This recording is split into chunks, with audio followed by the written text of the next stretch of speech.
Good evening. My name is Monica. We are going to continue from where we stopped in our previous class. We looked at the rules of differentiation, and we had 7 rules that one needs to go through to find a derivative of a function. So using particular functions, can we apply certain rules to these functions and see how this works? Rule number 1. Rule number 1, we saw the constant function rule. A constant function rule where we realize that when you differentiate any constant, you get a 0. So in this case, we were given a function y is equal to 10. And then they said, find dy dx. Remember, we said that dy dx is a denotion for derivative, for finding the derivative of a function. So you can write dy dx, changing y, changing x. You can write fy, fx, gx, fx, hx. It all means the same thing, that you are differentiating a particular function to find its derivative. So dy dx is equal to 0. That's the answer. When you differentiate any constant, 0, 1, 2, 3, 4, 5, 6, 7, a million, as long as it's a constant, it should always give you a 0. That is what we call the constant function rule. The next rule is what we call the linear function rule. The linear function rule, the linear function rule is given that when you differentiate any linear function, a linear function is a function where the independent variable in that function is raised to power 1. That is a linear function. So when you look at this example we have before you, y is equal to 6x plus 7, find dy dx. When you differentiate this, you realize that you will get 6. So when you differentiate any linear function, you get a constant. And that's the linear function rule. And then the third rule is the power function rule. We had this in among the rules, and here is an example of a power function rule. Y is equal to x to raised to power 3, 6x raised to power 3. So when we have a power function rule, what do? We multiply the power by the constant times the variable, and then we subtract 1 from that power. That is the power function rule. You multiply the power by the constant times the variable, and then you subtract 1 from the power. And when we did this, the answer we got was 18x raised to power 2. 18x to power 2. How did we get it? We got 3 times 6 and then times x, and we subtracted 1 from 3, and that's where we came up with 18x raised to power 2. Rule number 4, the rule of sums and differences. In our previous classes, we realized that sums means addition and differences means subtraction. Sums means addition and differences means subtraction. So in this case, given that y is equal to 16x raised to power 4 minus 5x raised to power 3, how do you differentiate this function? So given a function like this, how do you go about it? So in this case, you have to differentiate each of the functions, and then you find the difference or the sum. and that's what we did to get dy dx as 64 raised to power 3, and then minus 15x raised to power 2. We multiplied 4 times 16 and then times the variable, and then we subtracted 1 from 4, and we got 64 to power x, 64x to power 3. And then 5x raised to power 3 was also differentiated as a function, and then we got 15x raised to power 2. How did we get 15x raised to power 2? We multiplied 3 times 5 and then times the variable x, and then we subtracted 1 from 3, and we came up with 15x raised to power 2. And hence dy dx, or after differentiating that function given to us, we came up with 64x cubed minus 15x squared as our answer. Then the product rule. The product rule, product means multiplication. Product means multiplication. So in this case, if you've been given a function that requires multiplication, so for example, given that y is equal to 4x to raised to power 5 times 3x minus 2, how would you go about that function? You divide, or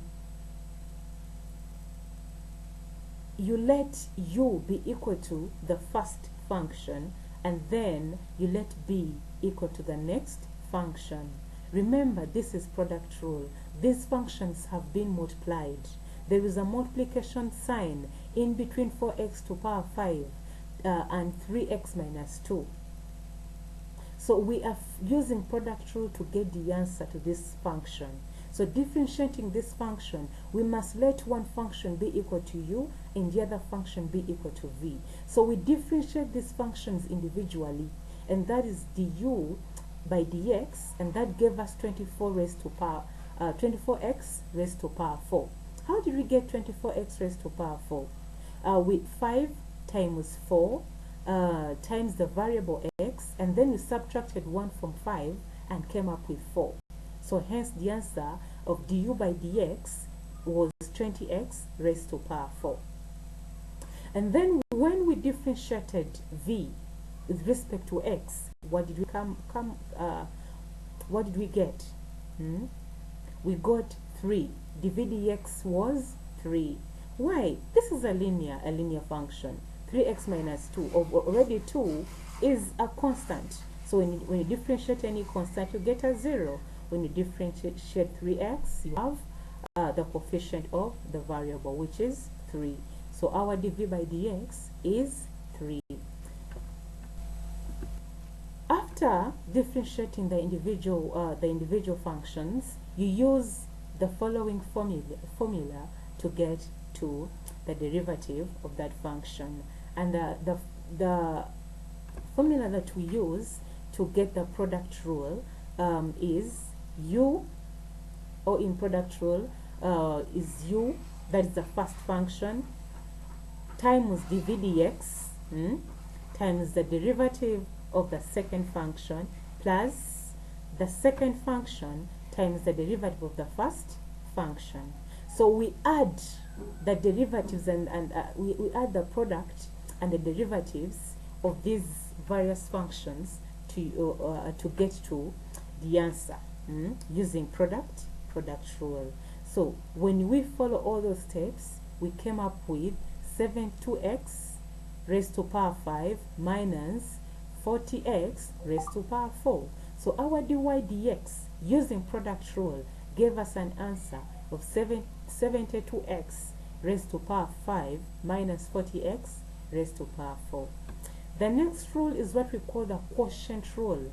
The quotient rule. Now, quotient is division in elementary math, is division. So quotient rule, in this case, we are given a function to divide. So y is equal to 6x raised to power 3 divided by 2x plus 5. So you let 6x raised to power 3 be u, and then 2x plus 5 be your v. You differentiate these two functions that are being divided individually.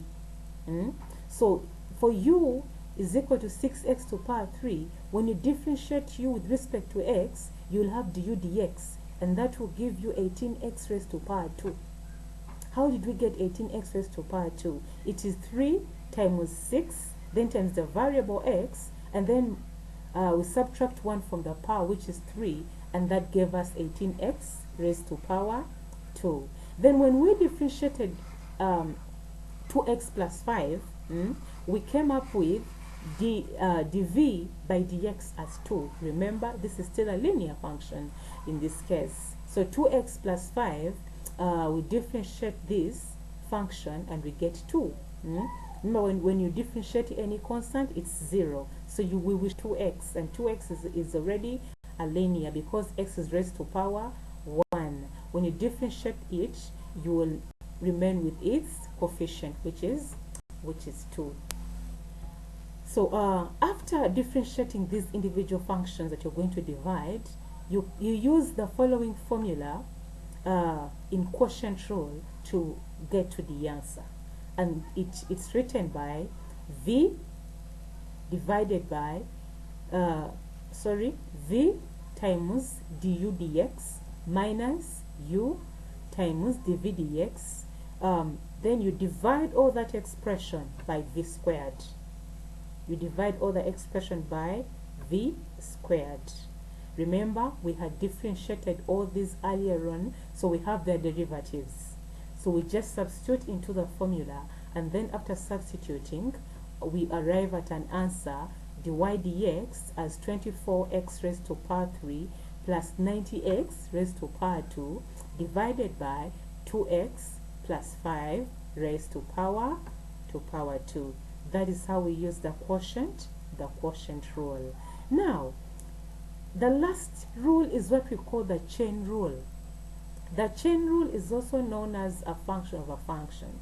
So the chain rule is very, very easy also, just like the other rules we have looked at.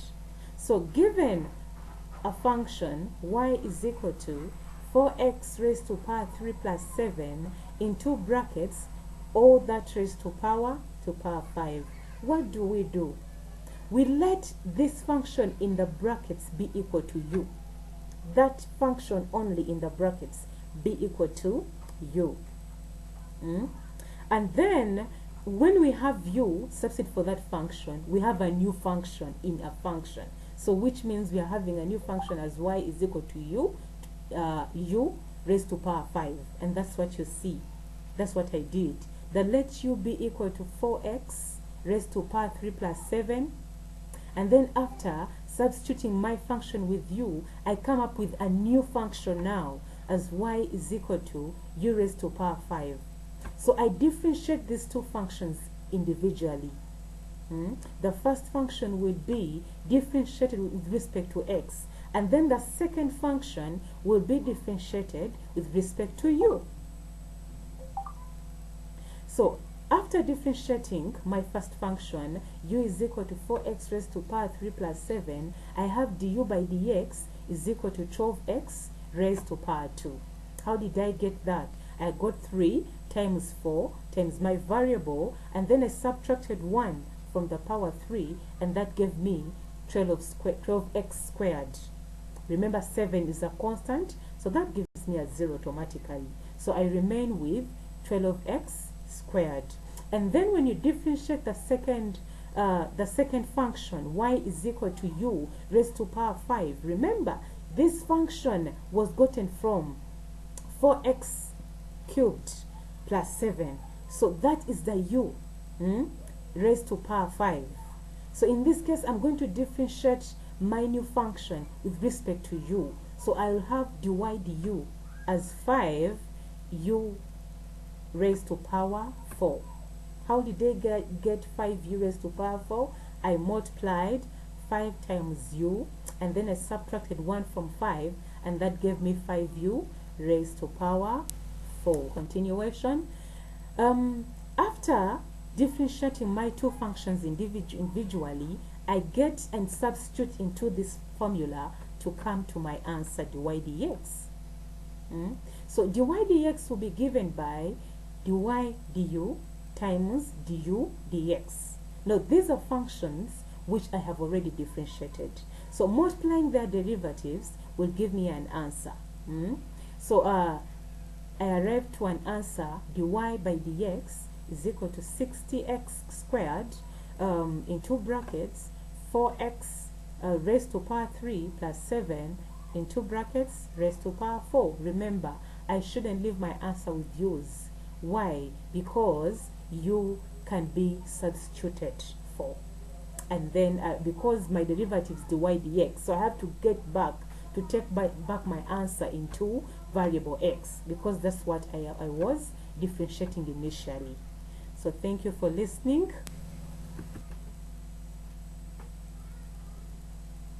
Thank you for listening.